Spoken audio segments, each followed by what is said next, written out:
Hunkydory has some die-cut cards. This happens to be a twisted double easel card blank. Now you're going to get 5 cards and 5 envelopes. When they're all done, they're going to measure 4 by 8. So you're going to get these pieces.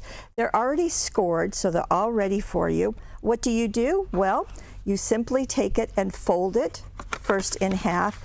Now, it would be a good idea to have a bone folder. That's just going to make it so much easier. Actually, let me show you on one that I've already pre-folded. Okay, so same thing, you're going to fold it in the middle.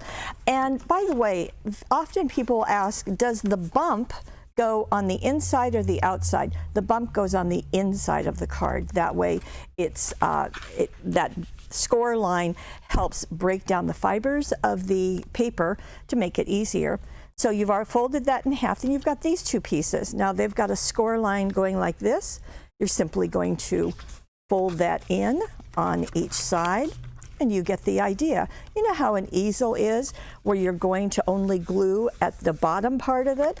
Well, you do the same thing, and then it will stand up if you put something inside the card that's foam tape, so it will hold those easels just standing upright. Really fun. And as I said, the finished card measures 4 by 8, so it's a really nice size. It'll go with regular postage. And again, you're going to get 5 cards, 5 envelopes in the package from our friends at Hunkydory.